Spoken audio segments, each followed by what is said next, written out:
My best friend found out I wasn't going to his wedding because his fiance was turbo ghosting me and now they might not be getting married.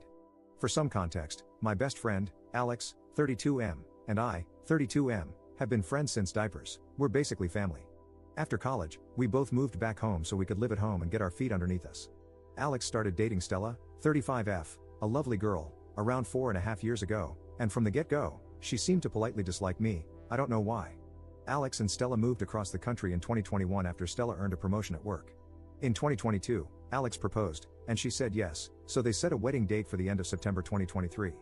I received a save the date card at the beginning of the year and, based on the conversations I had with Alex, assumed I would be in the wedding party, either as a groomsman or the best man, but never received any official confirmation from either of them.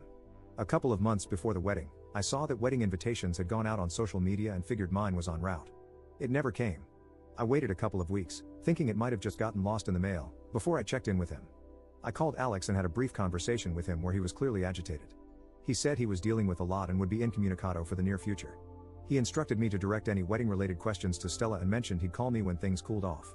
I called, texted, and emailed Stella several times over the course of a week, but she didn't respond to any of them. At this point, I figured I wouldn't be attending the wedding, and that things were really messed up between the two of us for some reason. Yesterday, a little over 3 weeks after our last conversation, Alex DM'd asking if I was free for a chat. I jumped at the opportunity to get some answers, and we FaceTimed each other. After exchanging pleasantries, Alex jumped right into a spiel, saying that he knew I was super busy with work and dealing with a lot of personal stuff, but he'd love it if I could attend his wedding, even just as a guest. He wanted to know if there was anything he could do to help make that happen. I blurted out that I'd love to but hadn't received an invitation. Alex stared blankly at me and said, "What?" I then explained that I hadn't received an invitation. That was the reason I'd called him a few weeks ago, that I'd contacted Stella about it, but she never got back to me and left me on red. I also mentioned that I had no idea what he was talking about regarding me dealing with too much to be involved in the wedding. After a very pregnant pause, he said he needed to go sort things out and that he'd call me when it was done. My phone's blowing up with wedding attendees asking me what the hell happened and why the wedding might be off now. My girlfriend has reaffirmed to me that I did nothing wrong, but I've had people from all sides saying I stuck my nose where it didn't belong and caused a stink, which is really messing with my head. Update 1. Alex and I texted Tuesday night/Wednesday morning. He said he was handling stuff and asked if I'd be free to talk Thursday afternoon with him and Stella, which I agreed to. This is just a rough summary, and I probably forgot some stuff. Frankly, I'm too mentally fried to weave a narrative right now, so it's just going to be bullet points. A couple of pieces of info about Alex to provide some context. Alex was raised fairly sheltered and religious until he was 18, when he went to college and opened up. As a result, he still has some blind spots about certain things. Alex has mild to moderate OCD.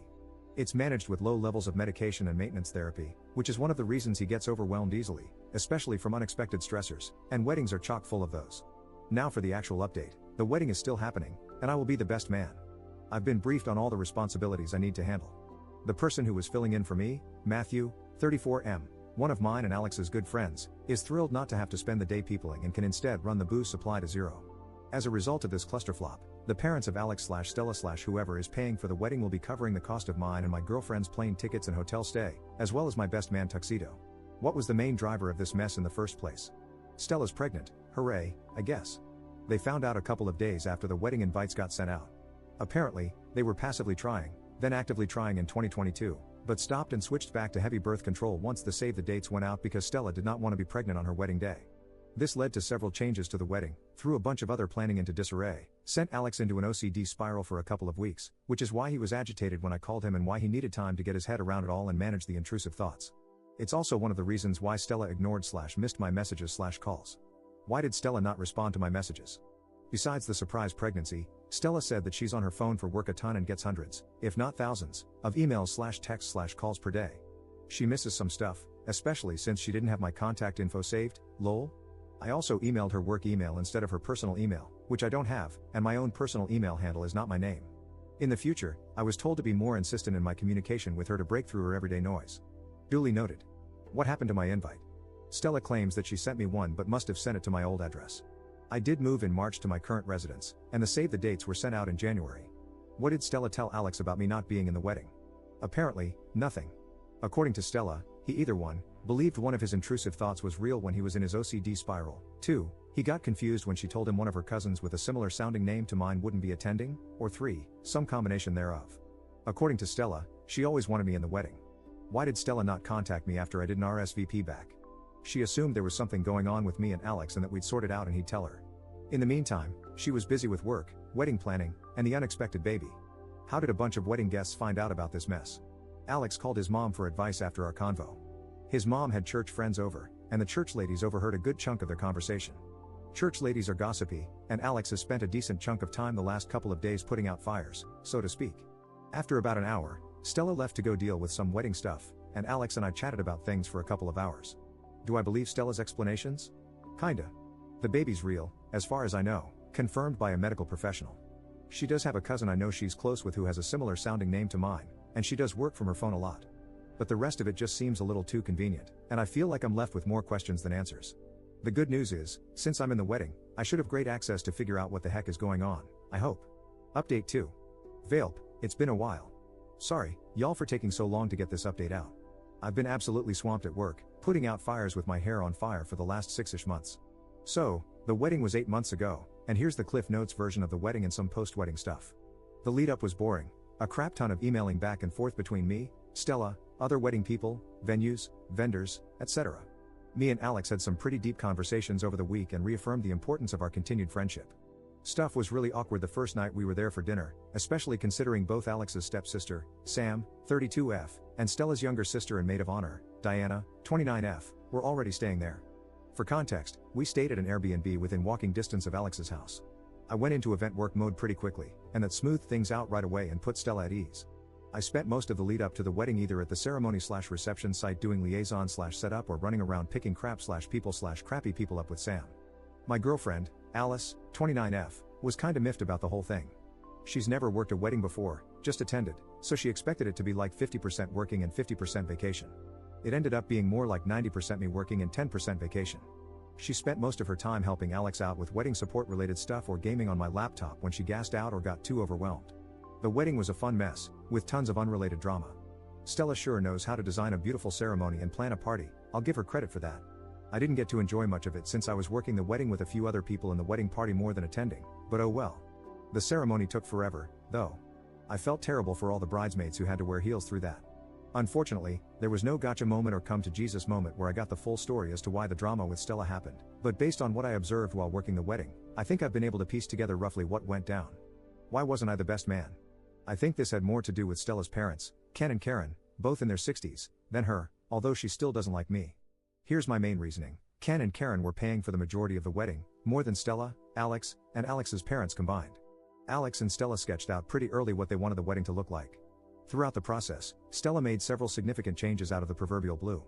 For example, they originally agreed on a smaller wedding, something like 50 to 60 people, but then one day, randomly, Stella asked for and wanted a big wedding. Alex didn't really care all that much and just figured she changed her mind. He just somehow missed that most of these changes occurred after Stella either had a phone call or an in-person meeting with her parents, which is on brand for him. Her parents were very standoffish towards me, to be expected, the feelings mutual, and made a lot of frankly weird comments about Stella's younger brother, Chase, 23M, who is totally not a cokehead. Often, these comments were made in comparisons between us that flattered him, and they kept insisting he was perfect best man material. Alex has barely met Stella's parents, maybe a dozen times over the last 5 years. Every time they visit for the holidays, Stella has them leave early for whatever reason, and Stella rarely initiates calls with them. Stella acts really weird around her parents. Around everyone else, she's a strong modern woman, but around her parents, she gets super meek. For example, her mom asked her to drive to some specific store over an hour away to get her a specific food item in the middle of wedding planning, and she just did it without any protest, leaving the rest of the wedding party in a lurch. When she got back 3 hours later, her mom took like 2 bites and then threw it away.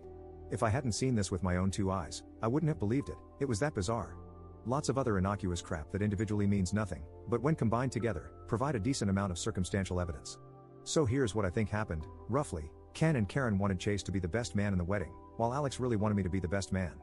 Rather than make a choice, Stella appeased both parties by telling them what they wanted to hear while making no actual decision.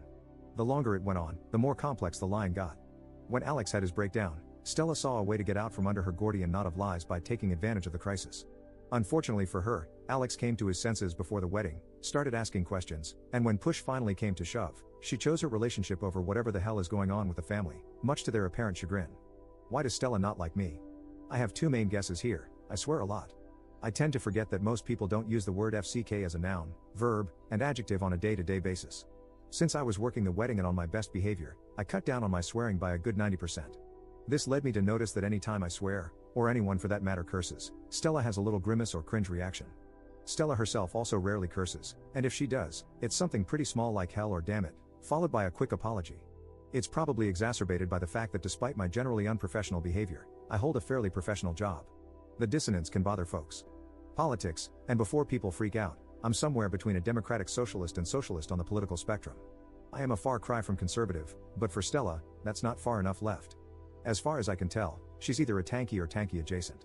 This has been more or less confirmed to me based on her social media engagement relating to the major geopolitical events of the last 6 months or so. Probably exacerbated by the fact that my job involves working in geopolitics, so I am part of the repressive imperialist Western system. And as it turns out, I'm not the only person in the wedding who isn't super fond of Stella, so I found my flock, so to speak. Post-wedding stuff, Alex and Stella had a healthy baby girl named Iris, and Sam and I are the godparents. Alex and I have been talking a lot more. For whatever reason he asks me for childcare tips, like, bruh, I'm just as lost as you hear. We've set up a weekly gaming session where we're slowly slogging through Baldur's Gate 3 with Sam and Matthew. As far as I know, Alex and Stella are in couples counseling, which seems to be helping from my vantage point. Stella was weirdly against it, but Alex pushed for it so he could be a better husband to her, and she relented. As far as I know, Stella's already back at work and on most of her pre-baby schedule. Alex's stepsister Sam has been checking in on them periodically, and according to her, there are no major red flags at the moment. Stella actually texts/emails me stuff now. It's mostly baby pictures, but it's a step in the right direction, and I appreciate it. I send cat pictures in response. Hopefully, this is the last update. My life got far too interesting for that month, and with my current workload, I doubt I could mentally handle more drama.